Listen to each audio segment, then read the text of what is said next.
미국 전역을 강타한 눈폭풍과 한파로 최소 11명이 사망한 것으로 집계됐습니다. 내일부터 기온은 더 내려가 한파로 인한 사망자 수는 더 늘어날 수도 있습니다. 이번 폭설로 인해 11,900편의 항공편이 결항되거나 지연되고 100만여 가구의 전기 공급이 끊긴 것으로 집계됐습니다. 뉴욕 등 동부 지역을 오가는 대한항공 등 국적기도 18편이나 운항이 취소됐습니다. 미네소타주 미니애폴리스에서 연방 요원의 총격으로 또 시민이 숨졌습니다. 연방 당국은 무장 테러 행위라고 주장했지만 피해자가 총이 아니라 휴대전화를 든 상태로 확인되면서 논란이 커지고 있습니다. 오늘부터 지난해 소득에 대한 연방 세금 보고가 시작됐습니다. 올해 세금 보고는 65세 이상 납세자에겐 $6,000의 신규 세금 공제 혜택으로 평균 $670의 세금 절감 효과를 볼 것으로 예상됩니다. 뉴욕주 전기 가스 요금이 또 인상됩니다. 전기 요금은 월 평균 약 $4, 가스 요금은 월 $10에서 $19까지 부담이 늘어날 것으로 전망됩니다. 이상은 오늘의 주요 뉴스입니다. 시청자 여러분 안녕하십니까? KBN 뉴스입니다. 미국 전역을 강타한 눈폭풍과 한파로 1억 9천만 명 이상이 폭풍 관련 기상경보 영하권에 들었습니다. 극심한 한파로 최소 11명이 사망한 것으로 집계됐는데요. 내일부터 기온은 더 내려가 한파로 인한 사망자 수는 더 늘어날 수도 있습니다. CNN에 따르면 이번 폭풍과 관련된 것으로 보이는 사망자는 최소 11명으로 파악됐습니다. 지역별로는 테네시주 3명, 캔자스주 1명, 루이지애나주 2명, 텍사스주 1명, 뉴욕주 3명, 미시간주 1명입니다. 루이지애나, 텍사스주는 저체온증 사망으로, 테네시주는 기상 관련 사망으로 발표했습니다. CNN 집계와 별도로 조란 맘다니 뉴욕시장은 뉴욕시에서 5명이 저체온증으로 사망했다고 발표해 최종 사망자 수는 더 늘어날 것으로 보입니다. 국립기상청은 44개 주의 극심한 한파에 대한 주의보, 경보를 발령했습니다. 1억 9천만 명 이상이 이번 폭풍 관련 기상경보 영향권에 들어있다고 예보했습니다. 적설량도 기록적인 수준입니다. 기상청에 따르면 25일 오후 4시 15분 기준 뉴욕시 센트럴파크에서 11.4인치가 쌓여 2021년 이후 최대 적설량을 기록했습니다. 북동부 일부 지역은 최대 23인치의 적설량을 기록했습니다. 이번 폭풍은 오늘 밤 빠져나갈 전망입니다. 하지만 당분간 기록적인 강추위는 지속됩니다. 내일 뉴욕 낮 최고 기온은 화씨 20도, 섭씨 영하 6도, 최저 기온은 화씨 11도, 섭씨 영하 12도까지 내려가며 오는 금요일 최저 기온은 화씨 6도, 섭씨 영하 15도가 예보되어 있습니다. 강추위는 다음 주까지 이어질 것으로 보입니다. 이번 폭설로 인해 전국 공항에서 약 11,900편의 항공편이 결항되거나 지연되고 100만여 가구의 전기 공급이 끊긴 것으로 집계됐습니다. 뉴욕 등 동부 지역을 오가는 대한항공 등 국적기도 18편이나 운항이 취소됐습니다. 뉴욕타임스 등에 따르면 오늘까지 루이지애나, 미시시피, 텍사스, 테네시주 등에서 100만 가구 이상이 정전 피해를 겪었습니다. 전날 눈폭풍의 영향권에 들었던 남부 지역에서 정전 피해가 컸습니다. 전선이 강추위로 얼어붙은 눈비의 무게와 강풍 때문에 끊어지면서 일부 지역에선 전력 복구까지 며칠이 걸릴 전망입니다. 항공편 결항도 역대급입니다. 어제 하루만 항공편 11,000여 편이 취소됐고 전날까지 포함하면 주말 새 17,000건 이상이 결항했습니다. 10,000편은 미국에서 하루에 운항하는 전체 항공편의 4분의 1에 육박합니다. 항공편 취소는 필라델피아, 뉴욕, 뉴저지, 워싱턴 DC, 노스캐롤라이나 등 동부 지역 공항에 집중됐습니다. 한국과 미국을 오가는 국적기 운항도 중단됐습니다.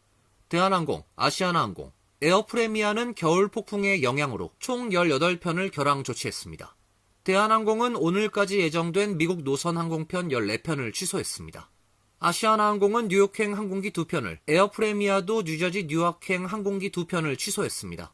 메인주에선 8명을 태운 개인 항공기가 이륙 중에 추락했습니다. 연방항공청은 어제 오후 7시 45분께 챌린저 600 항공기가 메인주 밴고어 국제공항에서 추락했으며 추락한 항공기는 화염에 휩싸였고 탑승자는 사망한 것으로 보인다고 밝혔습니다. 항공청은 즉각 공항을 폐쇄하고 사고 수습에 나섰습니다. 밴고어 공항은 어제 폭설과 강풍이 이어졌으나 사고 당시는 최소 1마일의 시야가 확보된 상태로 활주로도 완전히 보여 이륙을 시도했던 것으로 보입니다. 연방항공청과 미 연방교통안전위원회가 해당 사건을 조사하고 있습니다.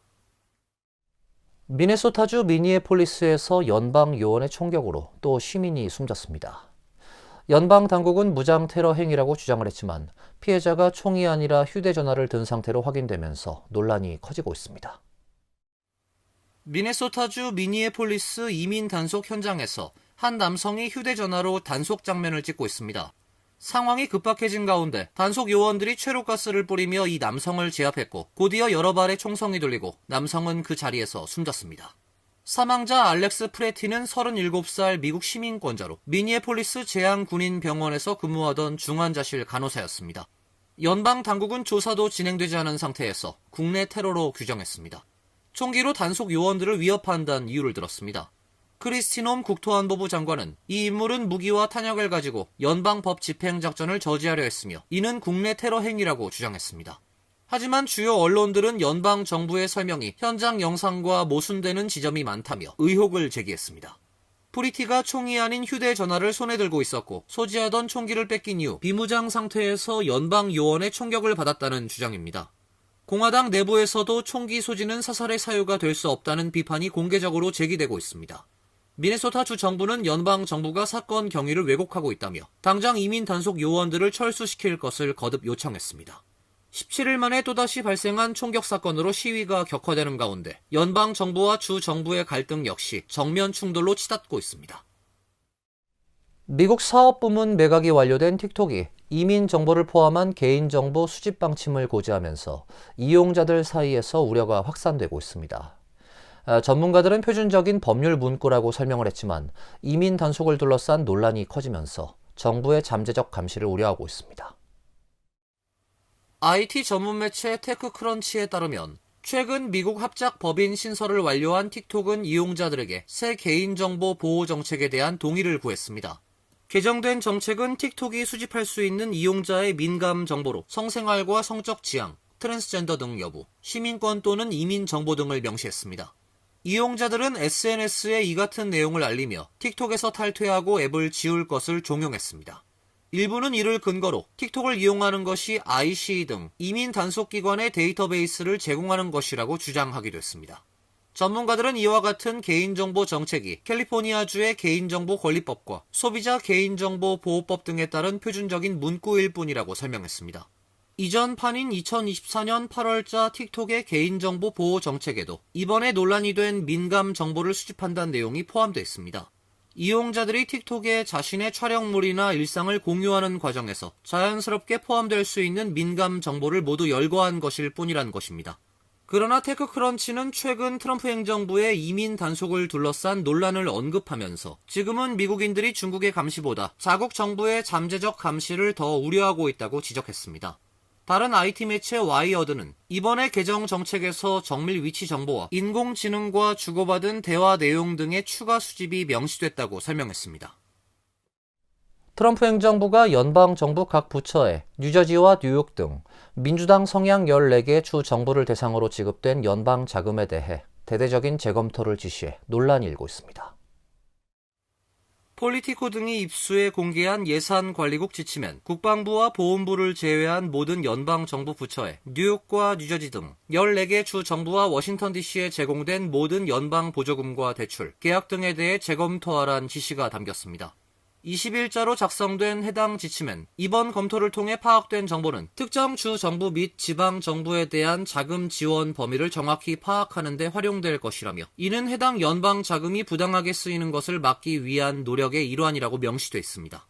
지침엔 자금 지급을 보류하는 것과 관련이 없는 자료 수집 활동이기 때문에 법원 명령을 위반하는 것은 아니다는 내용이 담겼습니다. 지침에 따르면 각 연방 부처는 오는 28일까지 검토 내용을 제출해야 합니다. 이 지침은 최근 트럼프 대통령이 다음 달부터 불체자 보호도시 및 주에 대한 연방 자금 지원을 중단할 계획이라고 밝힌 가운데 나온 것입니다. 연방 자금 재검토 대상 가운데 버몬트주를 제외한 나머지 주 정부는 모두 민주당 주지사인 곳이기 때문에 이번 지침이 트럼프 행정부와 협력하지 않는 민주당 성향의 주를 겨냥한 조치란 논란이 커지고 있습니다. 연방정부 노동부 장관이 경호원과의 불륜과 공금 유용, 직권 남용 등 총체적인 비위 의혹에 휘말렸습니다.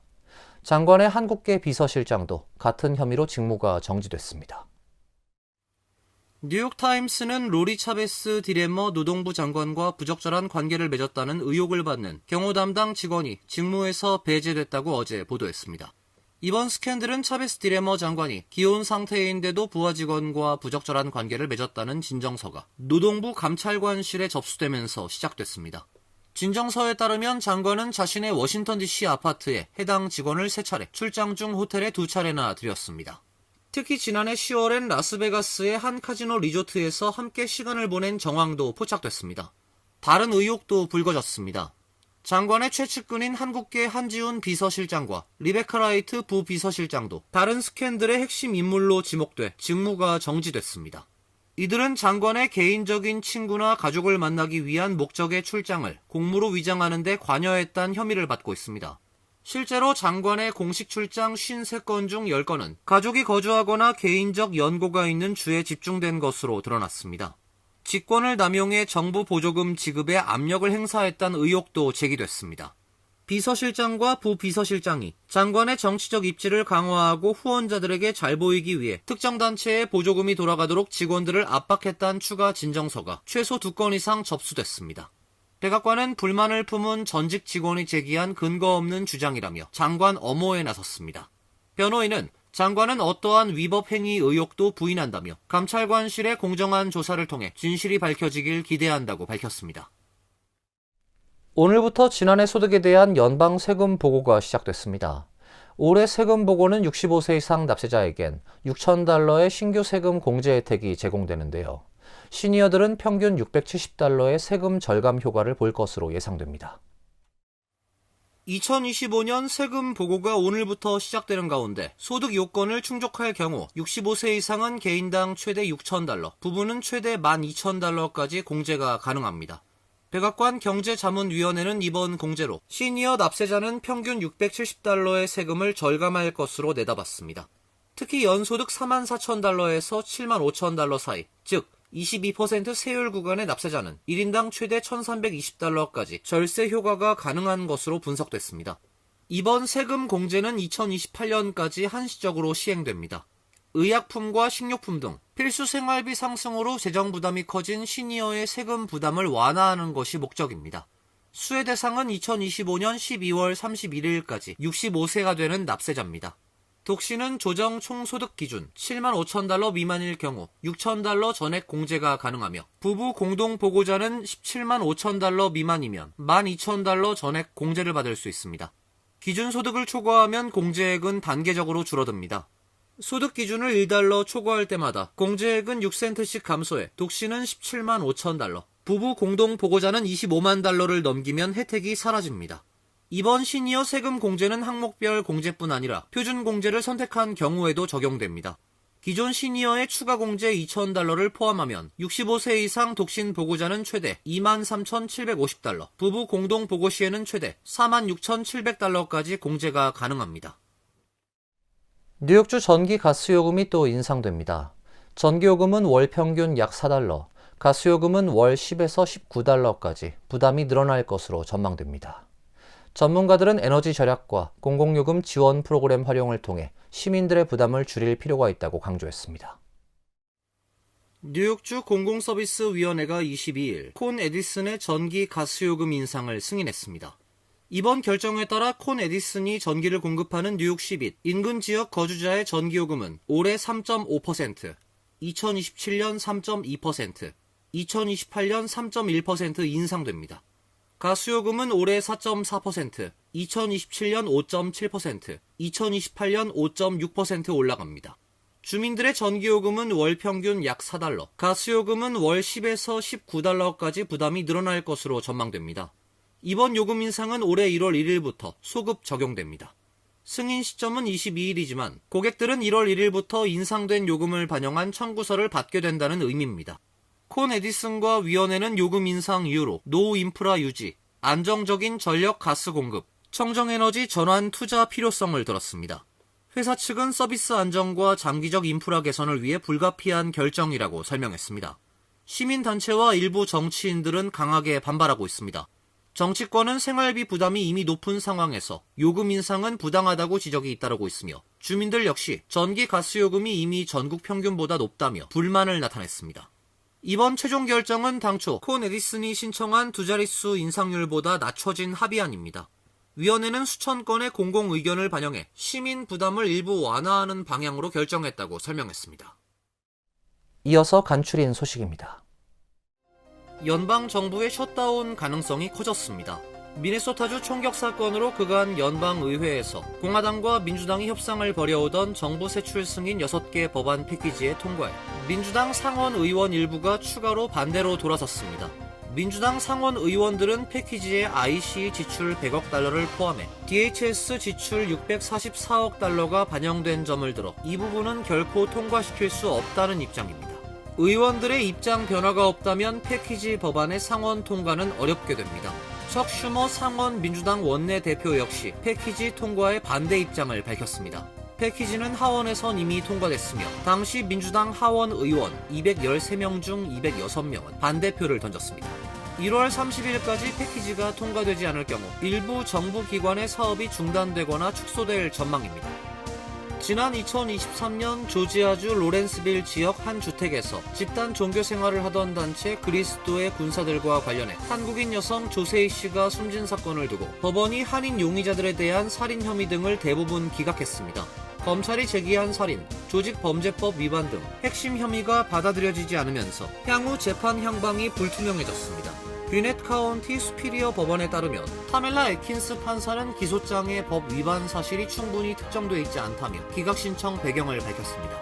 애킨스 판사는 사망 원인에 대한 검찰의 설명이 매우 모호해 피고인들이 혐의 내용에 대해 충분히 반박하기 어렵다고 밝혔습니다. 이에 따라 이들 6명에겐 불법 감금 혐의만 남게 됐습니다. 오늘부터 대한항공, 아시아나항공의 기내에서 보조 배터리로 휴대전화, 태블릿 PC 등 전자기기를 충전하는 행위가 모두 금지됩니다. 승객들은 기내 반입 규정에 따라 용량 개수 제한에 맞춰 보조 배터리를 소지할 수 있으며 반드시 단락 방지 조치를 해야 합니다. 항공기 탑승 전 전열 테이프를 보조 배터리 단자에 부착하거나 비닐백, 개별 파우치에 보조 배터리를 한 개씩 넣어 보관하는 등의 방식입니다. 보조 배터리를 기내에 반입한 이후엔 승객 본인의 손이 닿는 곳에 직접 휴대하거나 좌석 앞주머니나 앞좌석 하단에 보관해야 합니다. 대한항공 관계자는 보조 배터리 기내 사용 전면 금지는 안전한 항공기 운항을 위한 불가피한 조치인 만큼 승객들의 협조가 절실한 사안이라고 밝혔습니다. 뉴욕 한국교육원이 오는 4월 11일 제105회 한국어 능력 시험을 실시한다고 밝혔습니다. 시험은 맨해튼 뉴욕 한인회관, 퀸즈 뉴욕 한인 봉사센터, 뉴욕 주립대학교 코트랜드 캠퍼스 등 3곳에서 시행될 예정입니다. 접수 기간은 오늘부터 2월 4일까지이며 접수는 교육원 홈페이지에서 온라인으로 하면 됩니다. 한국어 능력 시험은 외국인 및 재외동포의 한국어 능력을 평가하는 국가 공인 시험으로 유학, 취업, 정부 장학금 신청 등에 활용됩니다. 시험은 초급과 중고급으로 나뉘어 있으며 응시료는 초급의 경우 45달러, 중고급은 60달러입니다. 자세한 사항은 뉴욕 한국교육원 홈페이지에서 확인할 수 있습니다. 환율과 증권 소식입니다.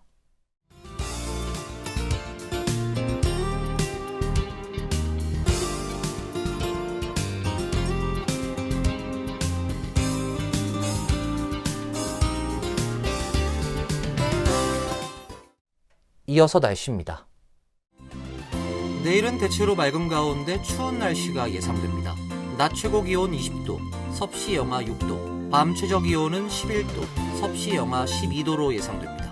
수요일과 목요일도 강추위가 이어집니다. 체감 온도가 화씨 0도, 섭씨 영하 17도까지 내려갈 것으로 예상됩니다. 이상으로 KBN 뉴스를 마칩니다. KBN과 함께 즐거운 시간 되시길 바랍니다. 동부 최대 한인방송 KBN이 제작하는 KBN 뉴스는 웹사이트 mykbn.com 그리고 유튜브와 페이스북에서 다시 보실 수 있습니다. 좋아요, 구독, 알림 설정은 뉴스 제작에 큰 도움이 됩니다.